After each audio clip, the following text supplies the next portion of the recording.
Yes, we do have here on IPL Radio a very interesting conversation that is about to come up, and I could just hear him clear his throat a little bit there. Alex Morris, good morning. How are you?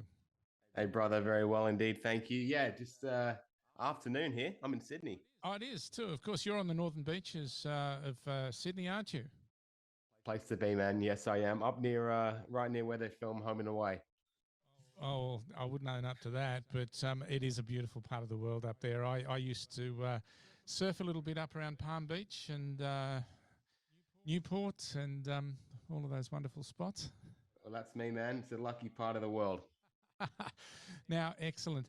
Now, Alex, I actually know another Alex Morris, but he is a very talented music director and arranger and singer and things like that, but you're not him. Now, you're a former chef, is that right? That is true. Yeah. I'm. We'll talk more about that in a moment. But you, at the moment, are the I guess you started up a while ago now a business called To the Moon Digital, and you have a podcast called Coaches to the Moon. And I guess you help companies and coaches and consultants with their digital marketing. Tell me a bit more about that. Basically, it came out of a necessity. It was a means to an end business, which actually started going really well. So I was in the health coaching space for 4 or 5 years by myself with varying levels of success, mostly not much at all. But the one, a couple of years ago, but a couple of years before we had the first ever lockdowns and stuff, I was starting to make a living off it, which was nice. But being in the health coaching space, I was really focused on food. I worked a lot with gyms. I did a lot of cooking demos and talks, that sort of thing. And around 2020 early, we learned that we were going to have twins, not just one kid, but twins. And that was very exciting, but it meant double trouble indeed. But a lot of my job, a lot of the out of the house stuff, a lot of the evening stuff, the webinars, seminars, I wouldn't be able to do anymore. So I thought, what can I do online that is going to be going to allow me to, I suppose, work a few hours a day on my computer whilst having 1 or 2 babies on my lap and just kind of get through this first 3 months, which is going to be a nightmare. So I had one guy who I was just doing his marketing just as a friend. He paid me a little bit per month to do it. So I went and found another one, and I worked really, really hard, full-time in a restaurant and full-time marketing while my wife was pregnant. Then when the girls were born, I just kind of became a digital marketer. And 2.5 years down the track, I got 6 staff. We buy a lot of meals for charities. We've got a lot of success stories, and yeah, it just turned into something wonderful. Now, what does digital marketing involved? It's basically, the part we focus on is social media advertising. So if you've ever, been scrolling through Facebook and the day before you've been thinking about buying a new barbecue and then you see an ad for a barbecue, that's us. We're the ones who, we help businesses to get in front of their target market and start conversations, that sort of thing. My daughter and her friends at school have fun doing that. They get on Insta or Facebook or whatever social media platform where the advertising comes through, and they at lunchtime they'll sit around and go, "What shall we see today?" And they might go like dog food, and they put somebody's phone in the middle of the group, and they just sit there and they go, "Dog food, dog food, dog food. What am I going to feed my dog tonight?" And they see how long it takes for the dog food ads to come up.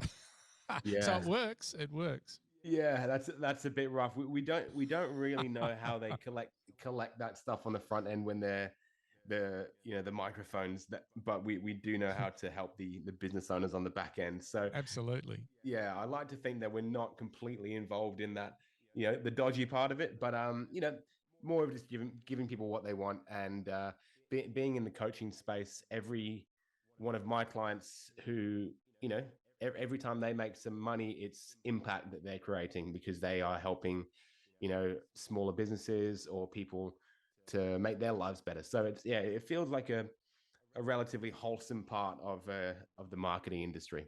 That sounds good. So just reading a bit more about To the Moon Digital, do you work exclusively with coaches and consultants, or do you work with other businesses as well? Mostly people in that coaching space, because that's where I've come from, and I know the difficulties that are involved in that industry. Mostly being that it's a very low barrier to entry to call yourself a professional coach. As in, there's no barrier to entry at all. You just have to, be good at something, or not even that sometimes.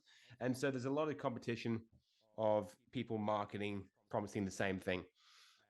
Whether it's in the fitness space, people promising they can help you with your weight loss or your muscle growth, or in business, they can help you to make more money, all this sort of thing. So it's, I know that it's very important to weed out the fake gurus, I suppose, and just to help the people who are really able to make an impact to do so. How do you do that, Alex? Basically, it's we firstly have to go fishing a little bit for where their audience is, and let their audience know we're here to help. So if we have, for example, I've got a client right now, and he is a business coach for people in the construction industry, which I don't know if you know, has had a really, really rough couple of years, like most industries, but they're really struggling with cost of materials going up. They're struggling to find qualified laborers and staff, to help them out on site. And so what my client Andres does is he actually helps these builders who are really good at building to navigate their way through a pretty tough time economically. So the way we go and find these people first is to come up with something helpful and put it out there for free. The one that we're using at the moment that's really good, it's just like a cash flow, profits and loss template, which you can plug into your computer and manage your finances more quickly. Okay. Right?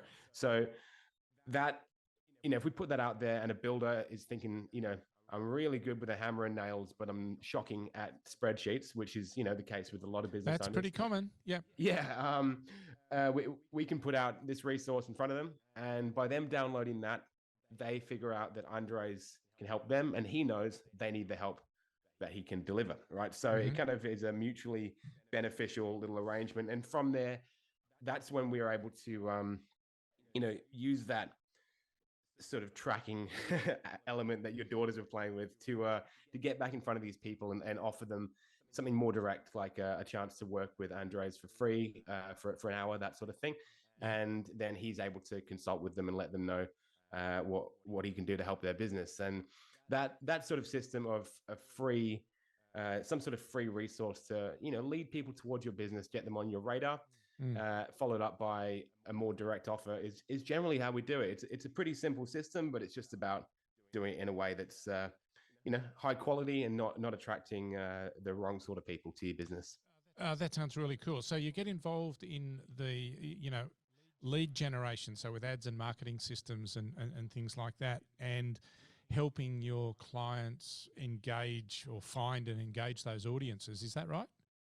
Lead generation is 100% what we do. Yeah. So there's a lot of people like us out there, marketers, who will help you to sell your products online. If you've got, awesome t-shirts or mugs or a tea, then they'll help get more sales for that. People just clicking and buying them. But my clients, they don't need thousands of sales. They need like 15 clients and they're good. So if we just need to find them, a few hundred people for them to talk to, and out of them, they can weed out the really high quality clients who are ready to invest with them. And that's how our business works. So it's all about, getting people in front of, leads is the industry term, but it's really just, prospective clients and qualified people who need their help. Well, that's called the business funnel, isn't it? Basically. Yeah. Well, it's all funnels and lead gen and retargeting and cost per acquisition on the back end, but basically it's helping people who deserve to have a bigger audience to get in front of people who need their help. Yeah. What sort of businesses? I know, generically I said consultants and coaches and things like that, but rattle off a few of your clients. Give them a shout out. 100%. Well, that was Andres Garzon. He runs a company called Business House Group. He's a business coach for construction, We have Ryan Magic, he's in Melbourne. Now that's a Ryan, cool name. yeah, Ryan Magic. He actually helps with, he's the guy who taught me to start my very first coaching business, and he's doing the same thing, helping people who have a passion to go out and help others with that passion.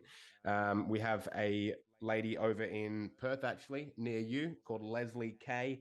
She started she went from a $0 to $60 million recruitment agency, and now she is helping sort of burnt out high level executives, to find what they really love about their life, and make it not just about numbers and work. So she's great. She's we've got some guys with an amazing app which helps photographers to make their business better.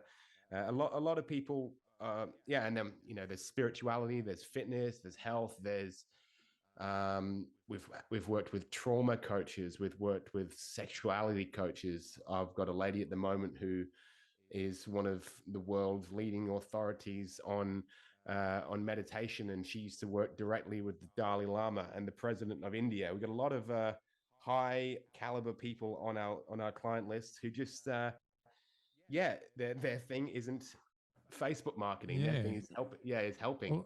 Well, the Indian president and the Dalai Lama, I guess, would probably be pretty good referees, wouldn't they? They'd give you a good reference. They were. What's funny though is that we, because of the restrictions on Facebook these days, we're not allowed to mention the word president in any of our advertising for her, because it instantly gets flagged as political. Oh, okay. A political issue, and that's another thing that's getting very funny to navigate at the moment is just tech platforms starting to have a bit of an agenda, and it coming out whenever you write certain words, which is fun. It's fun to navigate these problems when things keep changing every year and old systems don't work the way they used to. Very interesting. Yeah, that would be just a set of moving goalposts, wouldn't it?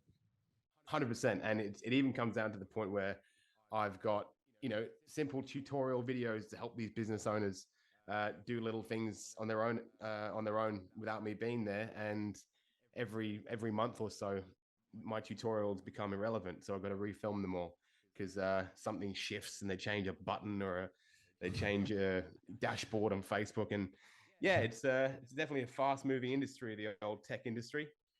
Interesting. Well, let's talk a bit of history now. You were a chef, is it a trained chef? You went through an apprenticeship and all that sort of stuff. And what took you from being a chef and working with food and everything like that into the digital marketing space? Well, it was a funny journey actually. I was in the chefing world, the hospitality world, for about 13 years, from 17 to 30. I'm 31 now, so I really, really put a lid on it, about 13, 14 months ago. That's a really bad cooking pun, Put a lid on it. Really turn the gas off. And so it started off, I basically had a really rough time at school, in being that I'm very blessed to be quite smart academically, but I didn't care about it at all. So I was always really good at my my work, my exams, got really high marks. I got scholarships and awards and stuff, but I couldn't care less about school. And I was the constant bane of my teachers and my parents for never. They would have loved you. It was super rough, man. I was always being told I had more potential and I was never applying myself, that sort of thing. And so after school, I didn't apply for a single university, even though I could have gotten into any of them. And come January, of the next year, I realized that I had to do something. So I thought, okay, I'll just go to uni for a bit. And I kind of weaseled my way into Sydney Uni on the back of my grades. And about 6 weeks in, I quit forever. And went and followed one of my mates who'd got himself a chef apprenticeship. I thought, he's getting paid and he is cooking, which I love to do, so I'll do that. And it kind of had this, there's a bit of a military vibe to kitchens. And I think people like myself who struggle a little bit with concentration and authority and stuff like that, we fit in well when we're getting yelled at every now and then, because you're doing hard physical work, and then you have some, role model father figure in your chef who kind of snaps you back into place. And I've got an amazing dad, but it's a different style. And so I worked in hospitality as a fine dining chef for a few years, worked my way up and down the industry, figured out what I do and don't like. Basically, the higher I got in the industry, the less I liked the people I was working with. It became quite competitive up the top end, and more of a team vibe in the more casual restaurants. So I stuck around there. I owned a cafe for a couple of years there, which was fun. And so, long story short, I know I'm digressing. No, not at all. This is what we want to talk about. Great. So in the industry, tasting food, tasting wine, big part of my job. And while I owned my cafe back in when I was about 23 years old, with a friend of mine, we were working pretty long hours. Your diet's pretty inconsistent. I was also studying to be a sommelier at the time. So I was studying wine, because I'd done about 5 years cooking already, and I was studying wine. And so basically, mate, I was eating, a pretty less than ideal diet because of my work hours. And I was drinking quite a lot to basically quote learn and relax, and I put on quite a lot of weight. So I wasn't huge, but I was 20 kilos heavier than I am now. I'm not the tallest guy. I was in the low 90s, and I looked pretty chunky. And so basically I noticed when one of my friends called me out on it, and then I went into a big health kick and lost all the weight, got really into yoga and broth and plant-based eating, which I'm not a huge fan of now, but at the time it helped. And I started making these videos on the internet, which I was always enjoying, just about the healthy cooking I was doing, and making them quite funny and kind of documenting my day. Right. So there's the transition. Yeah, where it started was I've always been a real attention hog, and I started making these videos, documenting my cooking, blogging about it. And at some point I got a phone call from some dude saying, "Hey man, it looks like you downloaded one of our resources on how to start your own coaching business." And this is the funnel. This was the top of the funnel. And I was like, "Did I?" And he goes, yeah. What do you do? And I said, "Oh, I'm a chef, but I'm trying to teach people how to cook healthier food and give them recipes, that sort of thing." He goes, "Oh, you're a health coach." I was like, "What's that?" He goes, "You're a health coach. You teach people how to be healthier online." I was like, "Yeah, I guess I am." And he offered me this chance to have a one-on-one session with one of his guru, coaches who could help me to plan a business that could make me upwards of $250,000 a year as an online coach. And I'm like a 25-year-old, broke chef. And I was like, "Yeah, let's do it." So basically I went through this process and got really excited by it. And I invested into a year-long program to work with these guys for $20,000, which I didn't have at the time. I went through that program, and they taught me how to become a health coach, do all the marketing, do all the delivery, build programs, do sales. And it was a hugely valuable program. And I think it was the turning point in my whole life, where they taught me how to take knowledge and put it into an online business. So I basically spent about 4 or 5 years doing that, as I said, in varying iterations. Some worked, some didn't. But the one thing I was always just good at was the creative side of it, not like the sales side. I wasn't the most knowledgeable guy to help people lose weight, but I was really good at making attractive ads and landing pages and graphics. And so that just led to one of the guys who worked at that company. When he left and started his own thing, he said, "Do you want to do my ads for me?" I said, "Yep, let's do that." And and then it just, as I said at the beginning, it became a means to an end. But it's funny, the more I get into the online space and spend my day behind a computer, the more I'm getting back into, natural cooking and living and that stuff on the outside of my working hours. So I'm probably more into cooking at the moment than I have been in years, because it's an escape from my laptop, which I don't believe I was, designed to spend this much time on a laptop. That's just an interesting journey, fascinating journey there from chef to digital marketer and coach and expert. Now, Alex, you have a series of podcasts called Coaches to the Moon. Tell me more about those. Yeah, it's my it's my third podcast, and it's the only one that I've actually put any effort into. Coaches to the Moon is a business-based podcast for the coaching industry. Focus not so much on the personal development side of coaching, which can be very interesting, spirituality, deep dives, and childhood experience, that sort of thing. It's more about the fact that I've seen so many young people who have tried to get into this industry because maybe they're really good at, for example, bodybuilding, and they want to get out there and teach, men to get some confidence and, build up their bodies and, kind of optimize themselves. But while they may be really good at their craft, they've got no business acumen, no business knowledge. And that's where so many people fall down. It's the same in hospitality. I'm sure it's the same in radio, media, entertainment. People are really good at the thing they do, but then when it comes to promoting it, succeeding, and managing a business around it, that's where they fall down. So, Coaches to the Moon, my goal behind this one is to every week interview someone who has succeeded in this space and kind of ask them how they did it. Ask them questions around, firstly, their own unique business, because there's so many kinds of coaches out there.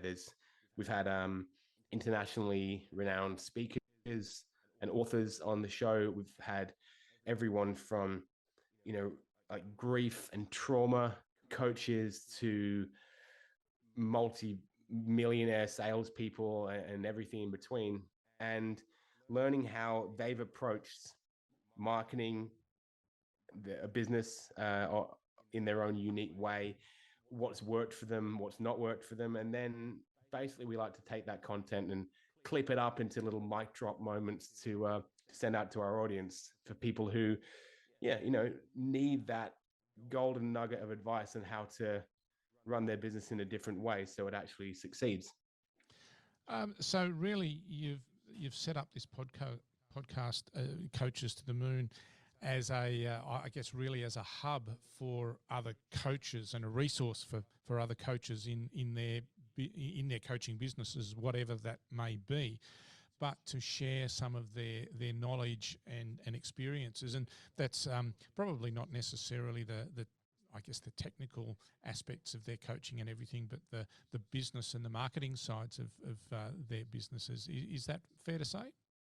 Yeah, 100%. So, we've had people on who the way they've created success in their business was by speaking on stage and then moving their way up there. We've had people who have written books, and now they will talk about why they believe having your own book is a great option for certain kinds of coaches. Why is branding so important? How do we make sales more enjoyable for ourselves and for the prospect? All these things which are so important to a business, but they don't all resonate with everyone. And internet gurus, of which there are far too many, I believe, and I hope I don't fall into that package of guru, there's so many conflicting ideas, which is fine, but they all present it as this is the only way anything will ever work, is if you do this one thing. But the fact is that I've had guests on my show who will give completely opposite advice. For example, on sales, one guy saying that you should never ever follow up your sales, a sales opportunity without providing some value, reaching out with a free gift, that sort of thing. And another guy who says that you shouldn't even follow up with people. You should give them an opportunity to follow up with you. And, that it's just completely conflicting information, but everything will resonate with someone differently. Yeah, absolutely. And every business is different. I'm involved outside of IPL Radio. I'm involved with a very niche market service business. And, there are some clients that I've wanted to deal with for 15 years, but they just go, every time there's always a reason. But there's others who are very happy to pay and trust us implicitly. So, it just depends on the on the organisation and what they value, I guess. Now, Alex, how do we find out more about your business if people want to see what you do and perhaps contact you to find out some more? Anywhere you search To the Moon Digital online, that's where you'll find us basically. So if you're more of a Facebook person, a social media person, we're on Facebook and Instagram as To the Moon Digital. We post there 2 or 3 times a day, try to put out some valuable content. We have a Facebook group on there as well, which is all geared towards teaching people to do what we do for free. And that's really, really valuable. That can be joined via any of our social pages. And yeah, tothemoondigital.com.au. We've got a few free resources on there, templates you can download for your own marketing, some success stories, some nice pictures of me and my daughters to garner some trust. Wonderful. How old are your daughters, by the way? They are 2.5-year-old twins. Oh my goodness! Wow. Yeah, they're not You here and your today. wife would have your hands full. We do, yeah. We but wonderfully full. It is. That's the thing. It's yesterday we've got two ear infections in the house at the moment. two ear infected little babies, and that's always rough. Adds an extra layer of interest into your red day. cheeks, snotty noses, grizzly. Yes, yeah, been there, done that. Well, that's it. That's exactly right. Is that everyone seems to have been through what we're going through. We're really lucky. We live close to our parents, so the kids have got their grandparents a lot. And yeah, mate. I mean, the online business thing, whilst business is a tough game, sometimes it is affording me a really cool lifestyle with the girls where I can set boundaries. But when I shut my computer down, I don't have to ask anyone's permission, and I'm home every evening and to take them to the park every morning. So, yeah, man, it's a beautiful life at the moment, and it's just finding that balance between all my sort of male ambition and just also trying to give them a really present dad. Oh, no, it looks like you've set yourself up fabulously there. To have that flexibility is just an amazing thing. Now, tell me, do you have a success story that you like to brag about and pat yourself on the back? Here's your moment. Toot your horn. I've got a lot of tangible success stories where people have made a lot of money and stuff, which is great. And I find some of them aren't that relatable. Because what's given you the most satisfaction where you've thought, gee, I felt so good to help that business or that person? Yeah, so I've got one lady who I just really, really like. Her name's Miranda, and she, not too long ago, maybe 5 years ago or so, she was 6 months pregnant, and her husband left her right in the weeds. And so that was a rough time for her. I didn't know back then, but she basically struggled through business for a long time because that was the only way she could actually make a living, was by doing it from home, because she had a young son. And so she was making her way in business for a few years there and started to just gain a little bit of success out of it. And basically, in the last year and a half of working together, she's absolutely blown her business up. She did her last launch that she did, which is a coaching program for women. She made $200,000 worth of sales in 1 month, and she has been traveling the world. She's been taking her son overseas. She has been able to buy the material stuff that she likes as well, but she's coming from a place of having the potential to have a really, really difficult and scary life where she was broke and alone. And now I just see all her photos have her son, traveling the world with her. We handle her marketing. We make sure that there's always a flood of conversations for her to have. And it's just really cool I think as a dad, seeing the people who have created a life of fun and freedom for their kids. That gets me much more than just someone buying a cool car, Look, that's an amazing story. Pat yourself on the back, mate. Well done. Now, other than contacting you at To the Moon Digital, someone in a business struggling away as a solo entrepreneur or something like that in a small business, but just seemingly sometimes can't get off the canvas. Other than contacting you, what advice would you give them? Oh, mate. I mean, I think the main thing I've learned, in a non-tangible sense, is that um, there doesn't seem to be much connection between uh, how I suppose developed you are as a person to how well you do in business. Because the times when I was doing all the stuff you meant to do, all the morning meditations and the journaling and the gratitude affirmations and all the going down to the beach 5 in the morning and hopping in cold water, the more stuff I seemed to do down that end of my life, the less success I was having. I was so wrapped up in being, quote, a good person that I wasn't focusing on the simple systems of business that I got. When I flipped that round and hired people who actually helped me build simple business systems, like, how to delegate stuff to a team and how to, know your profits and loss, that sort of thing. Yeah. And how to really garner great attention through marketing.